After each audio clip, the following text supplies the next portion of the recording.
entendendo o básico sobre o homeschooling e respondendo às 3 críticas mais comuns. Criamos um arranjo educacional no qual as crianças devem suprimir seus instintos naturais, os quais as estimulam a estar no controle do próprio aprendizado, para, em vez disso, simplesmente seguirem automaticamente métodos e caminhos criados para elas por adultos, e os quais não levam a lugar nenhum. Peter Gray, autor de Livre para Aprender. Para a grande maioria da população, o homeschooling, ensino domiciliar, é algo tão estranho e radical que nem sequer é cogitado como uma possibilidade, quiçá como algo que possa ser viável e benéfico. Apesar de ter relevância estatística ainda muito pequena em termos da porcentagem da população que o pratica ou o defende, o homeschooling tem crescido em visibilidade no Brasil.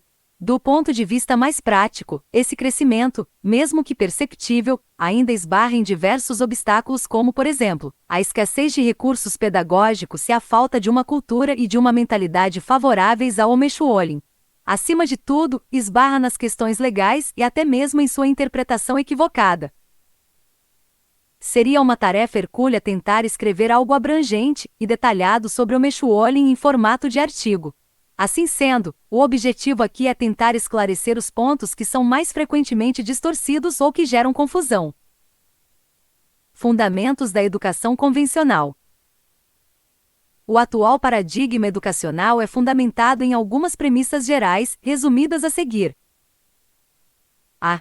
Existe uma idade ótima a partir da qual o aluno deve ser ensinado. B. Tal ensino deve ser ministrado por profissionais qualificados e munidos de ferramentas e teorias pedagógicas. C. Esse arcabouço pedagógico é inacessível ao cidadão comum. D. Alunos da mesma idade têm, aproximadamente, a mesma capacidade e bagagem intelectual, e, portanto, este passa a ser um parâmetro natural de segregação. E essa forma de divisão é a ideal e a única que permite a socialização dos alunos. É importante explicitar essas características do sistema educacional vigente porque muitos dos equívocos que rondam o homeschooling têm a ver com uma visão romantizada do funcionamento desse sistema, de modo que qualquer tentativa de se distanciar desse padrão é vista como uma atitude retrógrada e incapaz de atender às necessidades educacionais básicas das pessoas em formação. Com isso em mente, abaixo são listados os 3 pontos de maior contenda quando se trata do homeschooling. O homeschooling não é um experimento educacional alternativo à educação praticada nas escolas. Apesar de diversos relatos de educação coletivizada compulsória ao longo da história, a origem do sistema educacional atual em quase todos os países do mundo pode ser rastreada até o século XVIII, na Prússia, um dos inúmeros pequenos estados que viriam a se unificar sob a atual Alemanha. A característica notória que colocava a Prússia separada das demais nações da época era a exacerbada tendência militarista, normalmente sob pretextos nacionalistas. Após ser subjugada durante a expansão napoleônica, a Prússia passou por profundas reformas com o objetivo de evitar novas subjugações. As primeiras mudanças notáveis foram no campo da educação. Dada a atmosfera militarista na Prússia, o objetivo da escola prussiana era formar soldados, independentemente do setor da sociedade em que fossem atuar.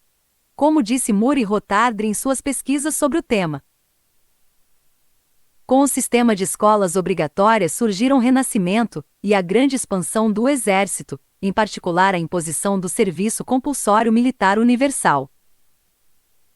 Um dos objetivos do método prussiano era a formação de uma sociedade altamente educada, que nada mais era do que um sistema pedagógico em que o individualismo daria espaço à uniformidade e à padronização.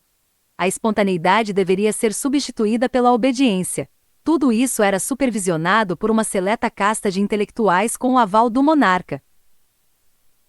Esse espírito é perfeitamente observável na dinâmica e nos ambientes escolares: cadeiras enfileiradas, alunos uniformizados e sentados passivamente em suas carteiras escolares obedecendo a seus professores, aulas com duração padronizada e demarcadas por sinais sonoros, ambiente maçante, filas e ênfase na obediência e submissão, etc. Até uma visita ao banheiro ou ao bebedouro requer a permissão do seu superior. Ou seja, A educação que todos nós conhecemos hoje surgiu há cerca de 2 séculos. Por outro lado, o ancestral humano existe há cerca de 2,5 milhões de anos, ao passo que se acredita que o Homo sapiens tenha por volta de 200 mil anos. Logo, a pergunta inevitável é: como as pessoas eram educadas antes das atuais escolas, ou seja, durante praticamente toda a nossa história? É óbvio que não se via necessidade de ensinar mesmo, porque não havia grande conhecimento disponível, a disciplinas especializadas como a química e a geografia, exceto por uns poucos aspectos de importância prática, mas que não eram nem sequer racionalizados à luz do método científico, que é também uma realização relativamente recente. Os humanos eram educados em casa, primariamente por seus pais e pelas pessoas mais próximas, em termos familiares e geográficos.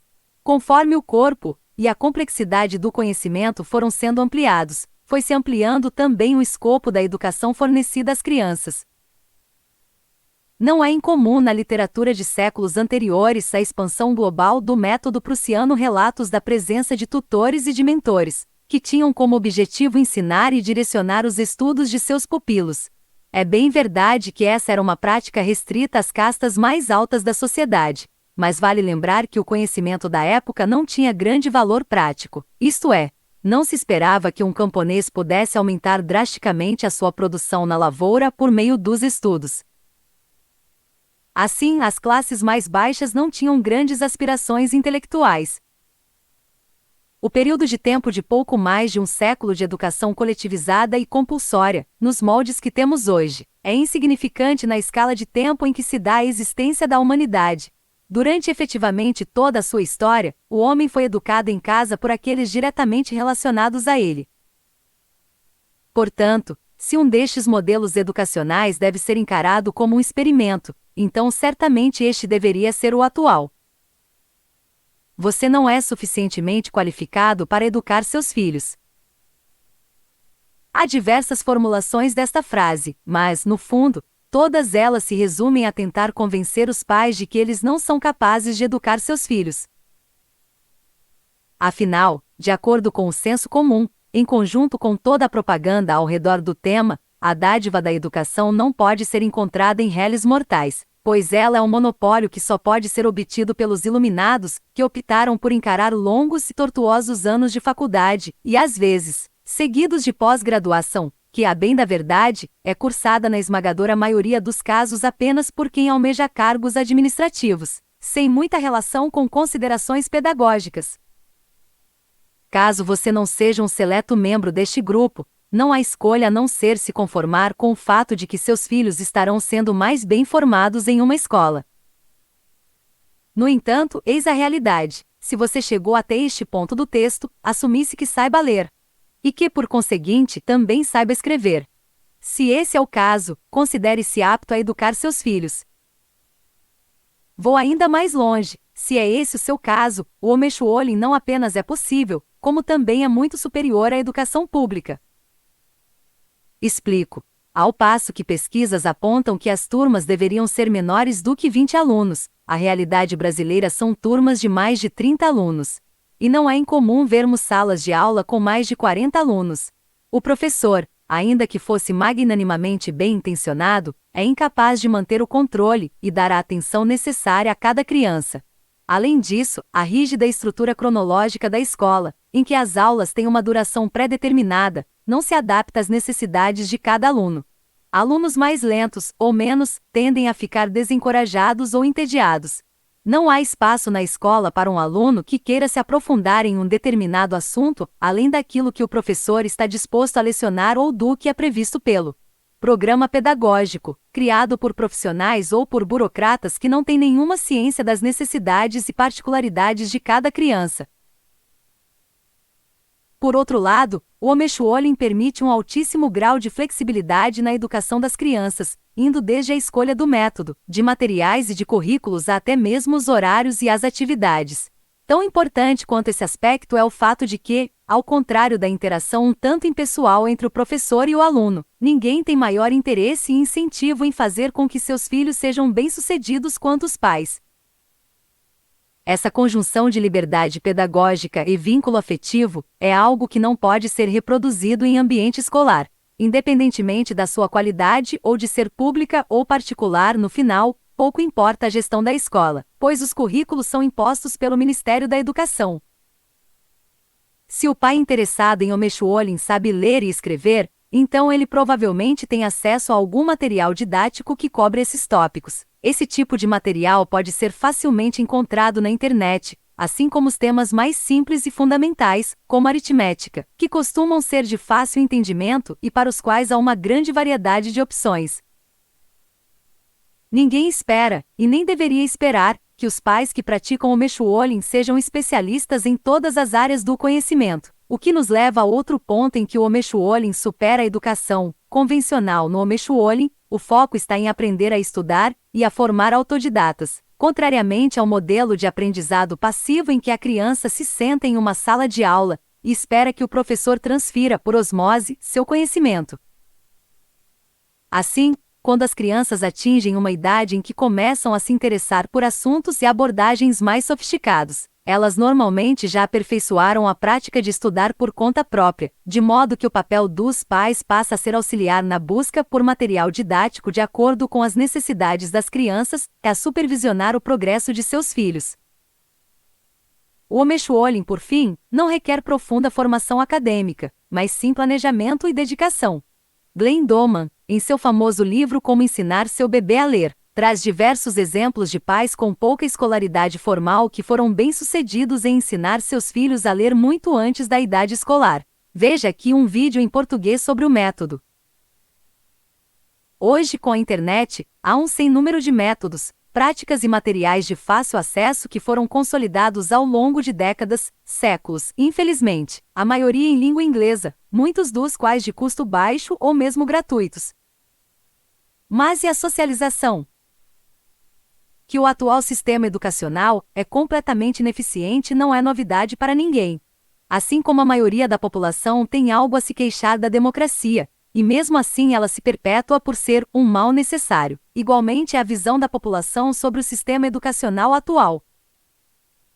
Quando confrontados com essa realidade e com o homeschooling sendo apresentado como substituto viável, dúvidas quanto à qualidade do ensino se dissipam, e o último subterfúgio é costumeiramente algum tipo de desconfiança e ceticismo em relação à capacidade de crianças educadas em casa serem adequadamente socializadas. A tal socialização, que supostamente só pode ocorrer na escola, tem um efeito colateral inerente à forma como ela é estruturada: o bullying.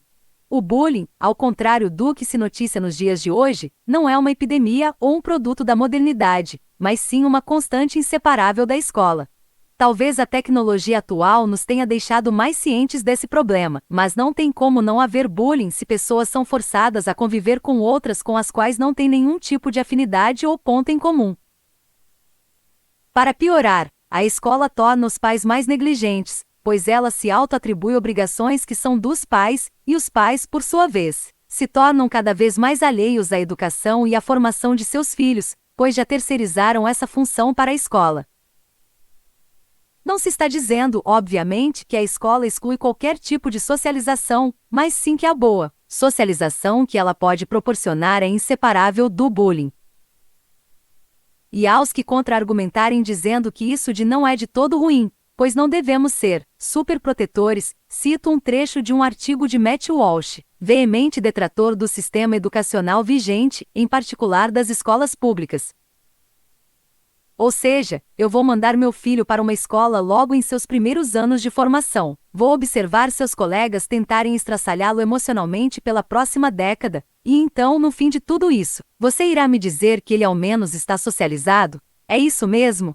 E o que vem depois? Deveria eu entrar em uma banheira cheia de esgoto e hepatite para melhorar minha saúde e higiene? Obrigado, mas passo. Nos dois casos. Dito isso, nos Estados Unidos, onde o homeschooling é uma prática comum, é bastante raro uma família praticá-lo em uma espécie de vácuo social.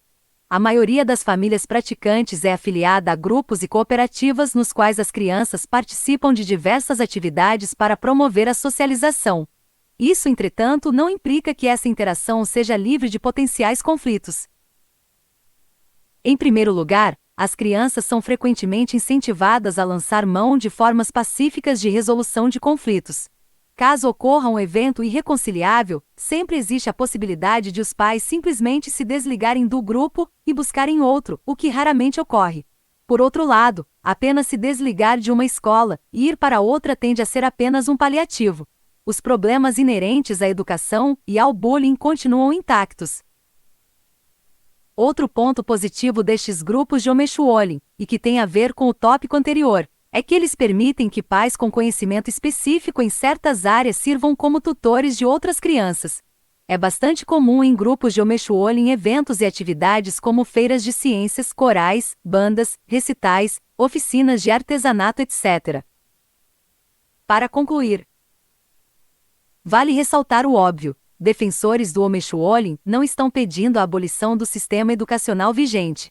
Eles querem apenas a liberdade de não serem obrigados a enviar seus filhos para essas fábricas de coerção e de entorpecimento cerebral que são as escolas atuais.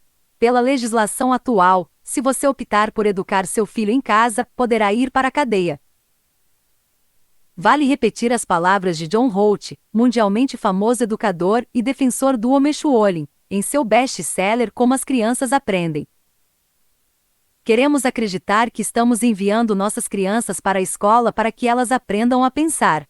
Mas o que realmente estamos fazendo é ensinando-as a pensar de maneira errada. Pior, estamos ensinando-as a abandonar uma maneira natural e poderosa de pensar e a adotar um método que não funciona para elas, o qual nós mesmos raramente usamos.